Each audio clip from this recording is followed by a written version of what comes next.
Bonjour à tous et merci de venir à ma rencontre. C'est avec joie que je reviens vous faire la lecture de ce qui m'est inspiré de vous partager par rapport au livre L'hypnothérapie en pratique, un chemin d'éveil et d'ouverture spirituelle dont je suis l'auteur.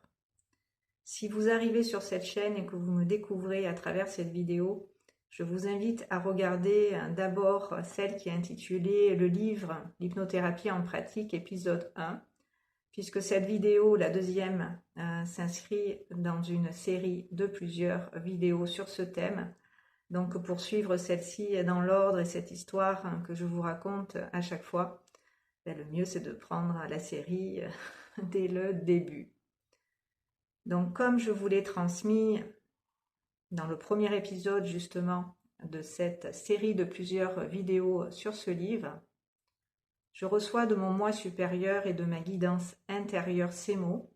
qui me font venir encore aujourd'hui ici vous parler de la façon dont ce livre est né, de la façon dont il a vu le jour et comment tout ça a commencé. Quand j'ai commencé à écrire ce livre et que j'étais inspirée de le faire, j'ai écrit ces histoires que vous pourrez découvrir dans ce livre et qui sont aussi des conversations entre thérapeutes et patients qui se déroulent dans un cadre privé, confidentiel, et qui, dans cette intimité de mon cabinet, invitent tout lecteur à entrer, à faire partie intégrante de ces histoires et de ces conversations que j'ai en tant que thérapeute avec mes patients. Dans cette approche, c'est comme si le lecteur, le patient et le thérapeute étaient le temps de ces consultations, de ces histoires de vie, ensemble réunis pour faire ce chemin du cœur, ce retour à l'intérieur. Donc, le lecteur se trouve être à la fois le témoin, le spectateur et l'acteur de cette mise en scène dans laquelle l'hypnothérapeute le conduit, comme si cette thérapie faite à ses patients, dont il suit et découvre l'histoire, était aussi la sienne en partie. Ce qui amène tout lecteur, dans ces conditions réunies, à prendre part à ce qui se dit, à ce qui se joue dans ces histoires comme scénario de vie.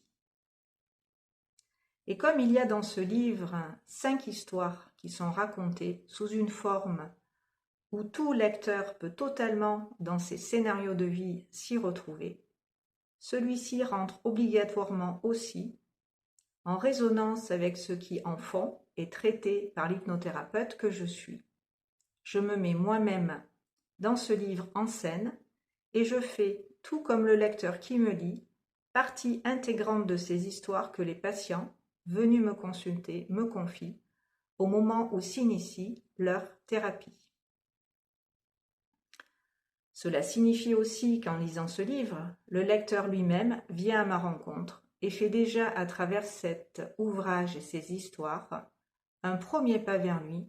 ainsi que sur ce chemin de l'éveil et de l'ouverture spirituelle. Le lecteur fait déjà en effet sur lui-même un travail thérapeutique qui a pour but de le ramener à sa véritable nature, l'essence de l'être profond qui l'anime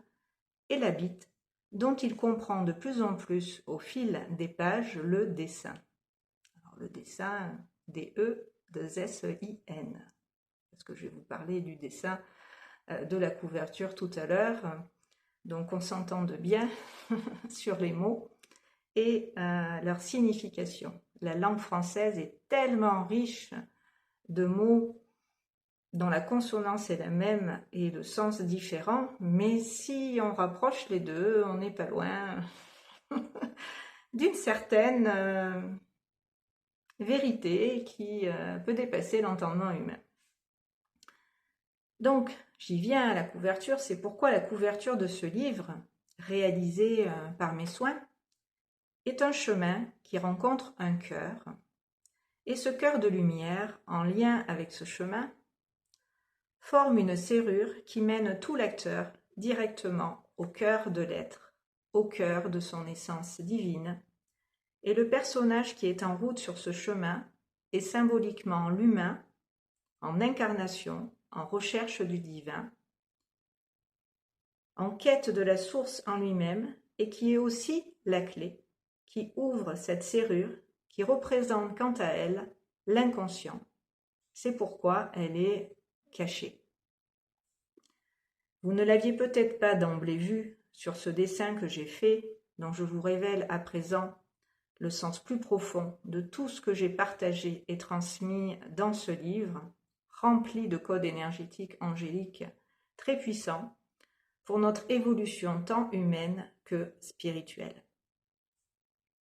Donc comprenez que j'ai autant canalisé ces écrits que la couverture, bien sûr.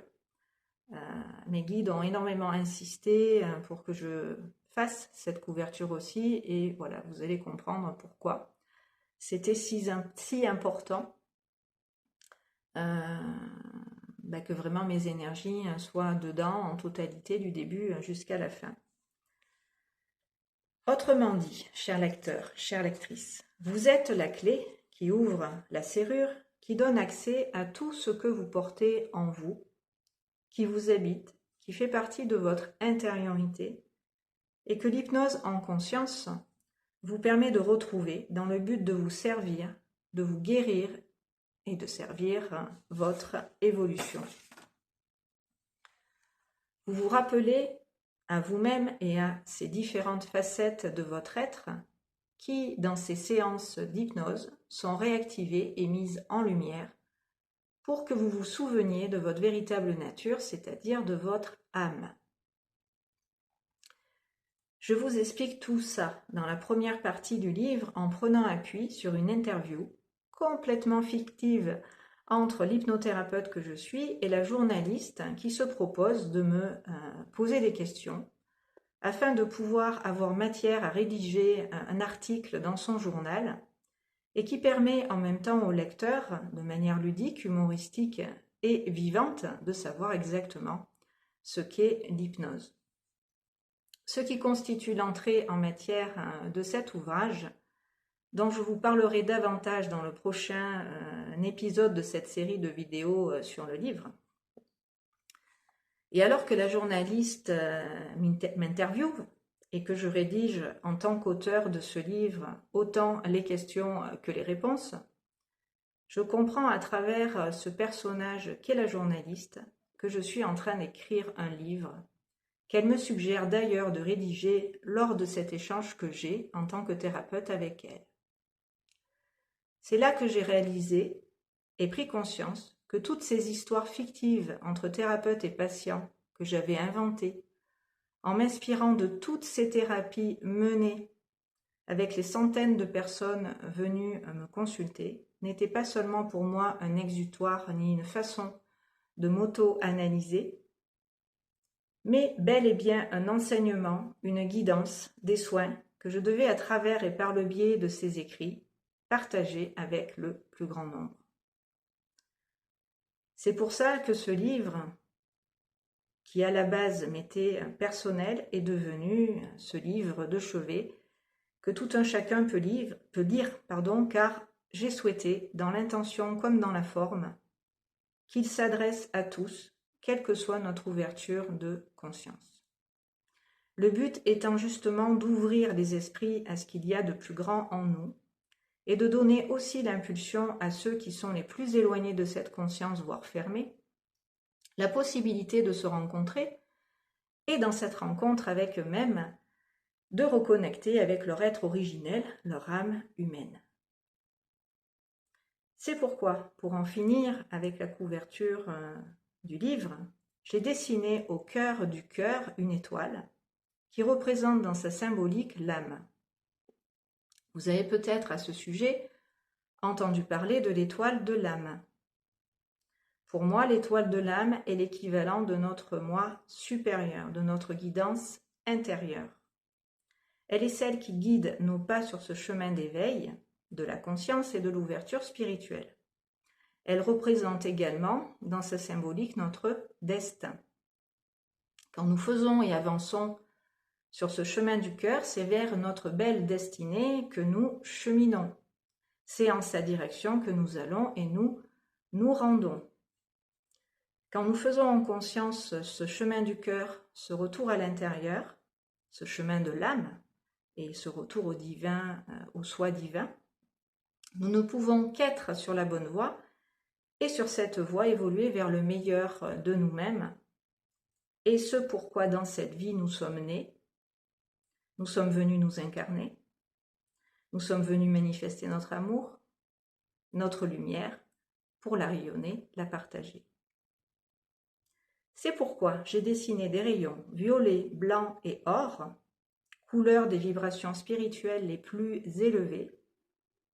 énergie que j'ai sous cette forme canalisée et qui partent de l'étoile de l'âme au centre du cœur et qui, dans toutes les directions, dans toutes les dimensions, rayonnent. Car c'est ce que je fais sous hypnose quand je réalise des soins. Pour terminer ce dernier épisode de cette série sur ce livre, je voudrais aussi vous dire que ce personnage que j'ai dessiné sur ce chemin de lumière est une petite fille, et cet enfant est mon enfant intérieur, qui fait et fera écho à votre enfant intérieur si vous me lisez, si sur ce chemin du cœur, vous-même vous vous engagez, à en conscience vous retrouver. J'espère que ce deuxième épisode de cette série de vidéos sur ce livre vous aura plu, que vous trouverez un intérêt à me lire ou me relire et que ces explications que je vous donne sur cet ouvrage vous apporteront de nouveaux éclairages. Si vous avez aimé cette vidéo, je vous remercie par avance de la liker, de la partager. Je vous invite, que vous ayez